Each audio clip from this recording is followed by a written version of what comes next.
こんにちは。わびチャンネルナビゲーター森前です。梅雨の時期、私たちは植え替えが終わって芽摘みが終わって新緑を楽しむ間もなく、一番大切な黒松、赤松の芽切りの季節を迎えています。今日は皆さんにとてもこの2種に大事な芽切りの内容をお伝えします。以前のわびチャンネルのアーカイブスを見ても芽切りを一度やっていますが、とても大切なこと、また今日も楽しみください。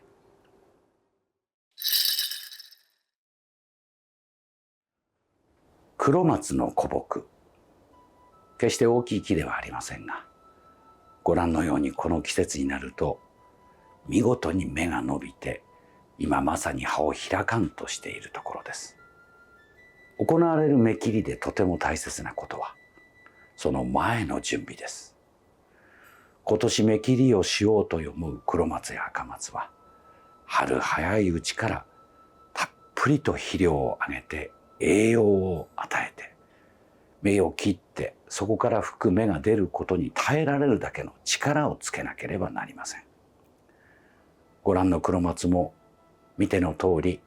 たっぷりとした肥料を3月の初めより与えています。水をたくさん与えて、ここから芽切りができる状態になります。黒松は戦前は水の木、水木と呼ばれるぐらいの水を欲しがる種類です。松と一言で言いますが、五葉松とは対照的な木で、いくら水をやっても足りることはありません。ここから芽切りの姿をご覧入れましょう。このように全体が強くなっているものは全芽切りといって落としていきます。新芽が伸びている部分、古葉の元のところでこれを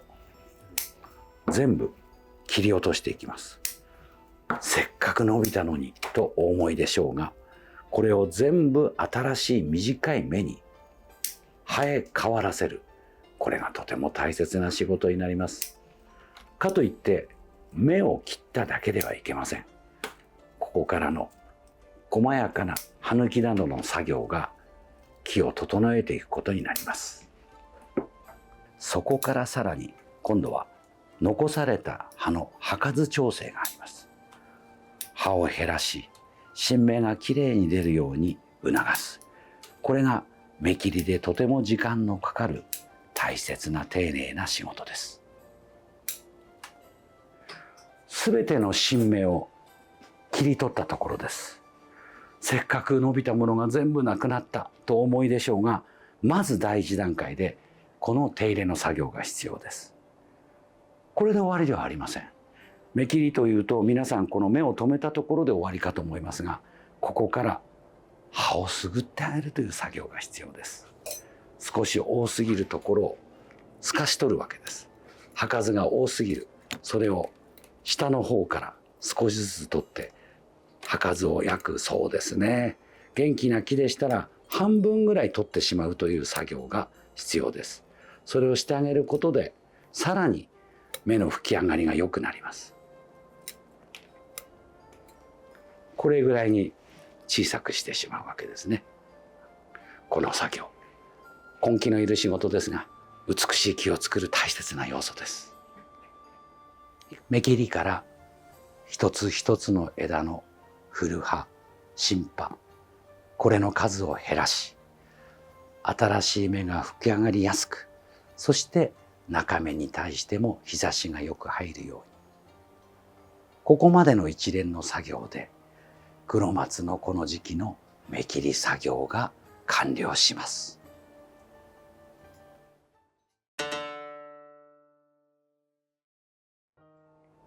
これは赤松の大型の古木です。赤松と黒松、これだけでも芽切りの時期は微妙に違います。繊細な赤松は少し黒松を早め、私どもの羽生の庭ですとだいたい6月の上旬にはこのように芽切りをして葉数を減らす、全部取っちゃうのとお思いですが、肥料をたっぷり効かせて栄養を与えていれば、これで見事に芽が吹いていきます。黒松は10日ぐらい遅れてやる。これが一つの基本です。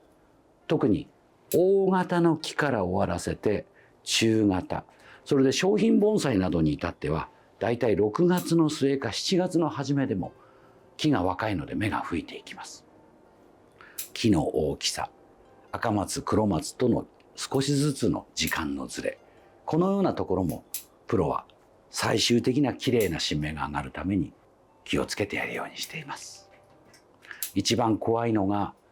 ここ何年かの温暖化です。特に空梅雨で高温となると芽が吹き上がってきません。何年か前にも一度そのような被害がありました。寒冷車をかけたり、特に葉水をよく切って湿気を与えて芽が出ていくことを促してあげる、そのようなことも一つ一つの木によって違っていきます。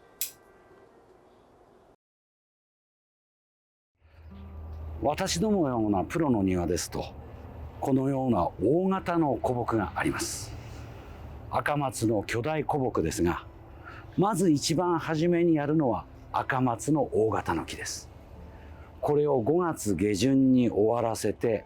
そこから黒松の大型、そして赤松黒松というふうに少しずつ木が小さくなっていきます。ご覧の通りに全てが終わった木です。芽切りをした後に大切なのは、残された葉の半分ぐらいを透かして取ってしまうことです。芽を切っただけではぐちゃぐちゃな芽が出てきます。なるべく葉数を減らして先に素直な芽が出るように、このように全体を大変でも手やピンセットで葉を抜き取って透かしていくんです。培養土壌の木ですが、このようにたっぷりと栄養が行き届いた黒松、こういうものは芽切りに一番ふさわしく、これから全て新芽を切り取って芽切りの作業に入ります。いろいろなものがありますが、大きいものからだんだん小さいものへとなります。これをなんでやってあるの？これは赤松なんです。ですからもう赤松はもう終わらせる。その後に黒松をやる。この順序はとても大切です。黒松のだんだん小さいものへと季節は動いていきます。6月は上旬から下旬にかけてこの作業が続きます。黒松は五葉松と違って、これをやることで短い葉できれいに揃う大切な仕事です。大型や立派な大きさの盆栽のまず芽切りや葉透かしが終わりましたら、そこから中品から商品盆栽になります。そんなに時期が違うのとお思いでしょうが、商品盆栽に至っては私たちが芽切りをするのは早くても6月の下旬です。例えばこの大きさの赤松ですと、もうすでに芽切りを終えています。ここからだんだん小さな木へ、このぐらいの大きさの黒松になりますと、もう6月下旬で十分です。あまり早くやりますと、そこからまた芽が伸びすぎます。そこから芽が伸びて暑さや日差しでピタッと止まる。このタイミングとバランスが芽切りはとても難しいものがあります。でも楽しいものです。小さい木はこの大きさになれば、もう赤松も黒松もだいたい同じような時期でやっても大丈夫です。皆さんがお持ちの盆栽がこの大きさでしたら、だいたい6月下旬、ちょっと遅れても7月の初めにやればいいんですが、大切なのは、もしその時に早く梅雨が明けた晴れ間の天気が続くようでしたら、ちょっと日陰のように置いてあげる。そして葉水をできれば1日2回霧吹きのようなものをじょうろでかけてあげると、新しい芽がしっかりと促して出てきます。そんなことも注意してください。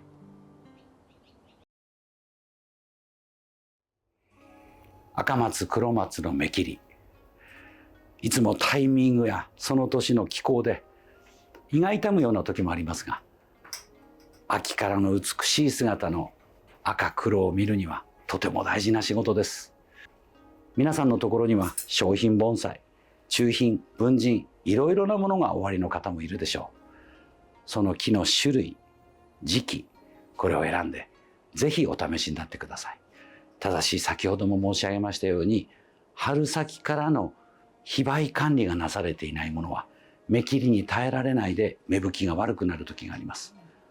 芽切りは3月のまだ梅が咲く頃から肥料置きが始まると理解してください。